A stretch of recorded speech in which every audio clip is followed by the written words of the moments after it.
যাই, হুজুর ইমাম নাজেম সাহেব উনি নাই, ছাত্ররা ধরে আমারে দেশে আপনি পড়ান, পড়াইলাম। আসো মাগরিবের সময় নামাজ পড়ায় বড় কারি সাহেব, ঘটনাক্রমে উনিও নাই, সে সময় আবার আমারে দেশে নামাজ পড়াইতে আমি নামাজ পড়াইলাম। ঈশার সময় নামাজ পড়ায় সেজে হাফেজ সাহেব, উনিও নাই, আবারও দেশে ঈশার সময় আমারে ঠেলিয়া যে তুমি নামাজ পড়াও, ছাত্ররা দেশে। 3 ওয়াক্ত পড়ানোর পরে ওই সময় দাঁড়াইয়া চৌমনি হুজুর, আমার উস্তাদ, আমার উস্তাদ, আমার পীর হুজুর বললেন, এখন থেকে নিয়ে বছরের শেষ পর্যন্ত এই 3 ওয়াক্তের ইমাম তুমি। এখন থেকে এই 3 ওয়াক্তের ইমাম তুমি, আমি হাফেজ না, আমি শুধু মৌলবী। পরের দিন ক্লাসে যাইয়া বরিশালে হুজুর মুসলিম শরীফের হাফেজ, মুসলিম শরীফ 30 পারা মুখস্থ পড়াইছেন বরিশালের হুজুর, আমরা জানি পড়ছি। তো বরিশালে হুজুর পরের দিন ক্লাসে যে বলতেছে, মিয়া গতকালকে বুড়োর লাঠির বরকত পাইছো? গতকাল বুড়োর লাঠির বরকত পাইছো? গহরডাঙ্গা মাদ্রাসার মসজিদে মোহতাম সাহেব, কাইসারি হুজুর, বড় হাফেজ সাহেব, চৌমনি হুজুর, বরিশাল হুজুর, কোটালীপাড়া হুজুর, বগুড়ার হুজুর, সব মুহাদ্দিসরা তোমার মুসল্লি, আর তুমি ইমাম, এই লাঠির বরকত পাইছো? আমার দিলটা খুশি হয়ে গেছে। আহা, এই মানুষটা আপনাদের দেশের সন্তান। আমি যে হুজুরের এলাকায় আসছি বয়ান করতে, ওই রোবে আমার দিলটা কাঁপতেছে। আমি এখনো দেখি হুজুরকে একদিন এসে গেলে তো একটু না করে পারতেছি না, কষ্ট হচ্ছে না কেন তো জানি না, শিখারও বিষয় আছে। হুজুর বলেন আদব কাকে বলে? হুজুর আদব শিখাইতেন, অজুর সাহেফি মহল্লিহি, যা যেখানে রাখা দরকার তা সেখানে রাখার নাম আদব, যাকে যে কাজের জন্য বানানো হয়েছে তাকে সে কাজের জন্য ব্যবহার করার নাম আদব। কতক্ষণ বদনা, বদনা বদনা বদনা ব্যবহার করে কোন জায়গা তা তো জানি। নতুন বদনা কিনে আইনিয়া একেবারে নতুন, কোথায় ইউজ করেন নাই, এতে ভরিয়ে পানি এনে যদি খাবারের সময় পানি দেন দস্তারখানে, বদনা নতুন, বাথরুমে ব্যবহার করেন নাই, এই নতুন বদনায় পানি এনে যদি খাবারের সময় খাইতে দেন খাবারের জায়গায়, তাহলে বিবেকে একটু বাধা দেয় কি দেয় না? তখন বদনা দেখলি কার কথা মনে পড়ে? বাথরুমের কথা মনে পড়ে। এটা আদবের খেলাফ, যতই নতুন বদনা হোক, ঠিক না? নতুন একটা সিলুমসি, সিলুমসি চেনেন তো? নতুন একটা সিলুমসি কোনো কাজে ব্যবহার করেন না, আজকেই কিনে এনে ওর ভিতরে তরকারি রেখে আপনি টেবিলে দিয়ে দিয়েছেন, 5টা সিলুমসি বইরে তরকারি এনে দিয়ে দিয়েছেন। এখনো খারাপ জায়গা ব্যবহার করা হয়নি, কিন্তু সিলুমসির ভিতরে তরকারি রেখে খাইতে বিবেকে বাধা দেয় কি দেয় না? এটা আদবের খেলাফ। হুজুর অজু বানাইছে, হুজুরের গামছা দেবো, আর গামছা পাচ্ছি না, আমার এই রুমালটা সেই সময় যেটা ছিল ওই রুমালটা দিছি, হুজুর অজু মোছেন। হুজুরকে না না না, রুমাল তো সম্মানী পোশাক, এটা মাথায় থাকবে, এটা অজু মোছার জন্য নয়। তুমি রুমাল দিচ্ছ কেন? গামছা থাকলে দাও। দড়ির উপরে রশির উপরে একজন এক ছাত্র ভাইয়ের গামছা নাড়া, আমি ওইটা টাইম দিয়ে দিছি। আমি বললাম না হুজুর আর এক ভাই, তা পরেরটা তুমি দিলে কে? পরেরটা তুমি দিলে কে? এই শিখানোর মানুষ সব চলে গেছে, এখন আর শিখানোর কেউ নেই, এখন দিলেই ব্যবহার করি। আর সাথে হুজুর বলতেন রুমাল রে রুমালির কাজে, গামছা রে গামছার কাজে। অনেক বাড়িতে যদি বলি ভাই দস্তারখান ছাড়া খানা খাবো না, দস্তারখান ছাড়া খানা খাবো না, দস্তারখান লাগবে, তখন দস্তারখান না পাইলে আমি এখন গামছা বিছিয়ে দেয়। হুজুরের সামনে গামছা বিছিয়ে দিলি হুজুর ওটাকে দস্তারখান হিসেবে ব্যবহার করতেন না। আর এই দস্তারখান তো দস্তারখান, আর গামছা তো গামছা, এরা ওয়াজা করা হয়েছে, বানানো হয়েছে আলাদা কাজের জন্য, এরা দস্তারখানের জন্য বানানো হয় নাই। কাজে এরা এ জায়গা ব্যবহার করা আদবের খেলাফ, অজুর শাফি মহল্লির খেলাফ। ওলামায়ে কেরাম বুঝতেছেন কতক্ষণ? আমি আমার গামছা খান সবসময় সাথে রাখি, আছে আমার গাড়িতে সবসময়। বিমানে উঠি তাও গামছার সাথে থাকে। বিমানবালারা অনেক সময় আমার খেপায়, হুজুর গামছা সে দেখি আপনার ইউটিউবের মধ্যে গামছা কাঁধে, আবার বিমানও গামছা নিচ্ছে, আর কে রাখছে গামছা? আমি বললাম বেটি আমার যদি গামছা লাগে তুই দিবি খুঁজে খাইতে। রাতের বেলা অজু বানাইছি মাহফিলি যাইয়া, এই অজু মুছার জন্য গামছা এক কান্দেছে অন্ধকারে, অজু মুছতেছি, তো অজুর পানি তো মুসলি গামছা দিয়ে শুকোই যাবে, তো পানি তো শুকোই কিন্তু সাথে সাথে তেল তেলি হয়ে যাচ্ছে, পিছলে পিছলে পা। ঘটনা কি? পরে গামছা সরাই দিয়ে যে কে যেন নাকের থেকে এতখানি পাকা মাখায় তুই দিয়েছিল, পুরো মুখ কিরিম হয়ে গেছে আমার। সেই থেকে অন্যের গামছা আমি ব্যবহার করি না, আমার গামছা আমি সাথেই রাখি, সবসময় কাজে লাগে। আমার হুজুরের থেকে শিখেছি অনেক কিছু, সেগুলো বলার আর সময় নাই। শুধুমাত্র হুজুরের এলাকায় আসছি বিদায় দুই একটা কথা না বললে পারলাম না। আমি আপনাদের সকলের কাছে দোয়া চাই, আমার হুজুরকে আল্লাহ তাআলা জান্নাতুল ফেরদাউসের আলা মাকাম নসিব করেন। হুজুরের কাছ থেকে পড়া ছাত্র শত শত না হাজারের উপরে শাইখুল হাদিস মুফতি মুহাদ্দিস আছে, পীর মাশায়েখ হয়ে গেছে। আপনারা সেই জায়গার মানুষ, আপনারা সকলে আমার উস্তাদ সমতুল্য সম্মানের পাত্র। আল্লাহ তাআলা আপনাদেরকেও যেন কিয়ামতে আমার হুজুর সহ একসাথে জান্নাত নসিব করে, বলেন আমিন।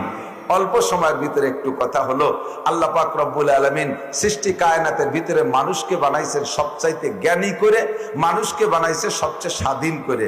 স্বাধীনতাও মানুষের মতো আর কের নেই, আর জ্ঞান বিদ্যা বুদ্ধির দিক দিয়ে মানুষের সমতুল্য কেউ নেই। জিবরিল আলাইহিস সালাম 104 খানা আসমানি কিতাবের হাফেজ, কিন্তু উনি মোবাইল বানাতে পারে না। বোঝেন নাই কথা? জিব্রাইল 104 খানা আসমানি কিতাবের হাফেজ, উনি মোবাইল বানাতে পারে নাই, উনি মাইক বানাইতে পারে নাই, উনি কারেন্ট বানাইতে পারে নাই, উনি কম্পিউটার বানাইতে পারে নাই, উনি অস্ত্র বানাইতে পারে নাই। ইসরাফিল আলাইহিস সালাতু ওয়াস সালামের সিঙ্গার ফুকে দুনিয়াটা বাতাসের সাথে উড়ে চলে যাবে, এত শক্তিশালী, উনি এই আবিষ্কারগুলো করতে পারে না। মিকাইল আলাইহিস সালাম এত টনকে টন মেঘ কিভাবে বাতাসের সাথে উড়ায় এক জায়গা থেকে আরেক জায়গা মুহূর্তের মধ্যে নিয়ে যায়, কত ক্ষমতার অধিকারী, কিন্তু এগুলো পারে না। উনারে যেখানে দায়িত্ব দেওয়া হয়েছে সেখানে উনি দায়িত্ব পালন করতেছে। উনাকে দায়িত্ব আল্লাহ দেয় নাই বিদায় পারে না। পারে না মানে উনি দুর্বল তা না, বাকি উনাকে দায়িত্ব দেয় নাই, এই এলেম আল্লাহ তাআলা উনাকে দেয় নাই। এর কারণে ফেরেশতারাও হযরত আদম আলাইহিস সালামের সামনে আল্লাহ পাকের কাছে সারেন্ডার করেছিলেন। আদম আলাইহিস সালামকে আল্লাহ তাআলা তৈরি করলেন, সৃষ্টি করলেন, আর এরপরে আদমকে সামনে আনলেন, আর ফেরেশতারা এক পাশে ছিল। সেই থেকে নিয়ে এখন পর্যন্ত, এখন থেকে কিয়ামত পর্যন্ত যত আসবাব সৃষ্টি হয়েছে আর হবে, প্রযুক্তির মাধ্যমে যত যা কিছু সৃষ্টি হয়েছে আর হবে, সবগুলো আল্লাহর কুদরতি নজরে আছে না নাই? এই সবগুলো আল্লাহ পাক সামনে নিয়ে আদম আলাইহিস সালামকে বললেন, আম্বিনি বিআসমাই হাউলা। তোমারে বানানোর ব্যাপারে ফেরেশতারা একটু মৌন অসমর্থন জানাইছিল, তো আমি তো বলছিলাম যে আমি যারে বানাচ্ছি তার ব্যাপারে তোমরা জানো না, ইন্নী আলামু মা লা তা'লামুন। তো কাজেই তোমার যোগ্যতাটা প্রকাশ করার দরকার। তাহলে কি করো, আম্বিনি বিআসমাই হাউলা, এগুলোর নাম কত, এটার নাম কি, ওইটার নাম কি, ওইটার নাম কি, সেটার নাম কি, একটা একটা করে নাম জিজ্ঞেস করে আদম আলাইহিস সালাম সব টপ টপ করে বলে দিচ্ছেন। কন্না সুবহানাল্লাহ। তাফসীরে জালালাইনের মধ্যে লেখে হাত্তাল কুসওয়াতু ওয়াল কুসিয়া ওয়াল ফুসওয়াতু ওয়াল ফুসিয়া। বলতে বলতে বলতে বলতে কি বললেন জানেন? ছোট্ট পেয়ালা, ছোট চামচ, ঝিনুক চামচ, এগুলোর নাম তা তো উনি দেখেন নাই, ব্যবহারও করেন নাই। সামনে আনছে কয়টা ঝিনুক, সামনে আনছে কয়টা চামচ, সামনে আনছে এটা 10 মাইল, সামনে আনছে এটা, যার যার নাম আলাদা আলাদা। হাত্তাল ফুসওয়াতু ওয়াল ফুসিয়া, মানুষে বাই ছাড়ে দুই প্রকার, শব্দ করে আর আওয়াজ, শব্দ ছাড়া, তাই না? তো শব্দ করা বাই আর শব্দ ছাড়া বাই, ফুসুয়া ওয়াল ফুসিয়া মানে ঠাসপাত আর ফুসপাত, এরও নাম কয়ে দিছে। তো আদম আলাইহিস সালাম একবার সব বললেন, ফেরেশতারা তা শুনলেন। তাহলে এবার ফেরেশতাদের কাছে জিজ্ঞেস করলে তাদের বলতে পারা দরকার ছিল না? এবার ফেরেশতাদেরকে বলে, আম্বিউনি বিআসমাই হাউলা, এবার তোমরা কত এগুলোর নাম কি? ফেরেশতারা তা পারে না। তো ফেরেশতারা না পারিয়া, না তুমি যতটুকু আমাদেরকে শিক্ষা দিয়েছো তার বেশি আমরা জানি না। তুমি আদমকে এগুলো শিখাইছো তাই সে জানে, আমাদেরকে শিখাও নাই তাই আমরা জানি না। আদম এগুলো, আদম সন্তান এগুলো নিয়ে তারা গবেষণা করবে, যা পেলে সামনে আছে, প্রেজেন্ট আছে, এইটা দিয়ে আরো 5টা মিলাইয়া আর একটা বানাইবে, তার 5টা মিলাইয়া আর একটা বানাবে। এই জন্য আদম সন্তানের এগুলো জানা দরকার আছে, আমাদের ওইভাবে দায়িত্ব না। আল্লাহ পাক আদম জিবরিল আলাইহিস সালামকে কম্পিউটারের ইলম দেয় নাই তাই তিনি বানান নাই, মিকাইল আলাইহিস সালামরে মোবাইলের ইলম দেয় নাই তাই তিনি বানাইতে পারে না। আর সমস্ত আবিষ্কারগুলো মানব জাতি করেছে, কথা বলুন ঠিক কি ঠিক না? এই জন্য প্রমাণ করে মানব জাতি সবচাইতে জ্ঞানী এবং মানুষের স্বাধীনতা পরিপূর্ণ। অন্য কোন প্রাণীর এই স্বাধীনতা নাই। কত বড় একটা বাঘ, রয়্যাল বেঙ্গল টাইগার, যারা চিড়িয়াখানায় যে দেখছেন, আমাদের বাড়ির একটু দক্ষিণ পাশে সুন্দরবন, আর প্রত্যেক বছর 10-20টা মাহফিল সুন্দরবনের ভিতরেও করি। জঙ্গলও দেখি, মাঝে মাঝে মুরব্বীর সাথে দেখা সাক্ষাৎ হয়ে যায়। মুরব্বীরা চেনেন না? রয়্যাল বেঙ্গল টাইগার, এত বড় বাঘ।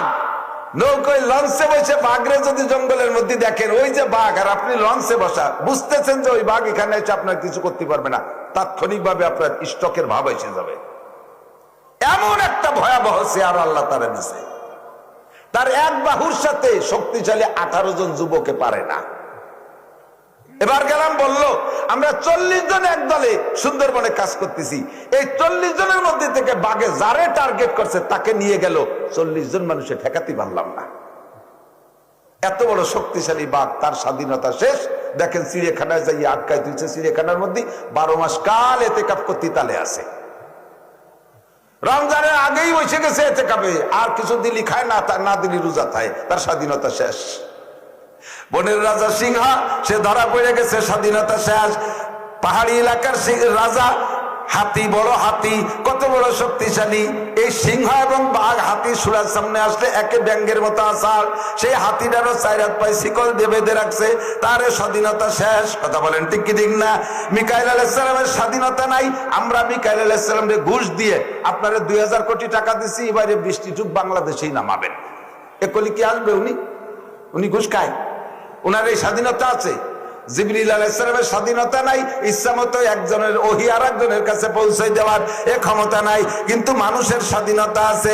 ফামান শাআ ফালইউমিন ওয়া মান শাআ ফালইয়াকফুর। ঈমানের ক্ষেত্রে মানুষের স্বাধীনতা আছে। আপনি চাইলে ঈমান গ্রহণ করতে পারেন, চাইলে আপনি ঈমান গ্রহণ নাও করতে পারেন। লা ইকরাহা ফিদ্দিন। আল্লাহ কয় ধর্মের ভিতরে ঈমানের ব্যাপারে আমার কোনো জবরদস্ত নাই। নবী আলাইহিস সালামকে বলেন জবরদস্তি করে কেউকে ঈমানের দাওয়াত দিবেন না। ওমা আলাইকা ইল্লাল বালাগ লাস্তা আলাইহিম বিমুসাইতির।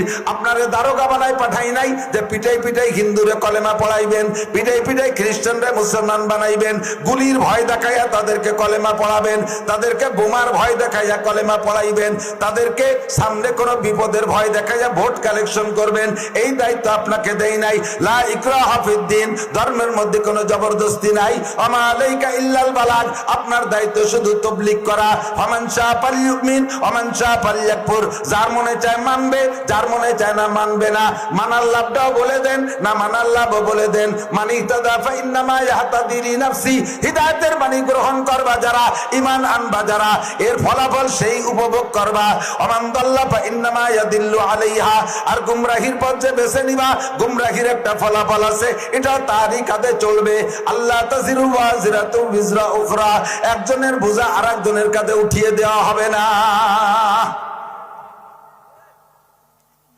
ঈমানের ক্ষেত্রে আল্লাহ পাক স্বাধীনতা দিয়েছেন।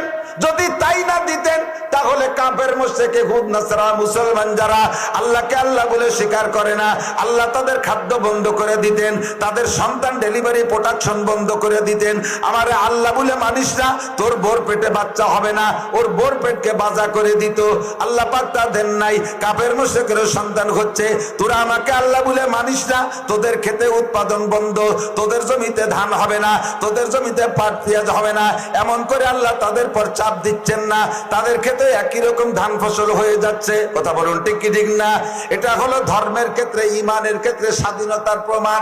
অনেক দিয়ে বোঝানোর সময় দরকার ছিল, কিন্তু সময় কম, পরিমাণ মতো সময়ের মধ্যে শেষ করব। 2 নম্বর হলো, কথা কি বোঝা গেছে নাকি? ঈমানের ক্ষেত্রে, ধর্ম গ্রহণ করার ক্ষেত্রে স্বাধীনতা দিয়ে দিয়েছে।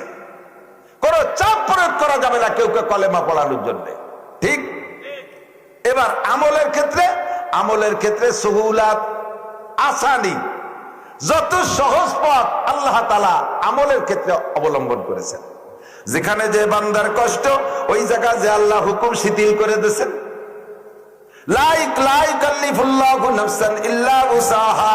শরীয়তের যত বিধিবিধান আছে, সব বিধিবিধানের উপরে আল্লাহর একটা সীমারেখা দেওয়া আছে। ওই সীমারেখার পরে যে যদি বান্দা দুর্বল হয়ে যায়, না পারে, তখন আল্লাহ পাক আলাদা একটা দরজা খুলে দিয়েছে। রাস্তাতে দেখবেন মাঝে মাঝে রাস্তায় পুরন ব্রিজ, যে রাস্তায় ব্রিজগুলো পুরাতন হয়ে গেছে, অচল, ব্যবহারযোগ্য না, অ্যাক্সিডেন্ট হওয়ার ভয় থাকে, ওই ব্রিজগুলো ভাঙ্গে আবার নতুন করে, আছে না? যখন ওই রাস্তার, রানিং রাস্তার ব্রিজটা ভেঙে ফেলে, তখন ওই মানুষকে, এদিকের মানুষ ওদিকের মানুষ আসা যাওয়া করবে কি দিয়ে? সাইডে একটা বিকল্প রাস্তা বানায় দেয়, তাই না? যেখানে ভাঙ্গা ব্রিজ সে জায়গা বিকল্প সড়ক, যেখানে ভাঙ্গা ব্রিজ সেখানে বিকল্প সড়ক।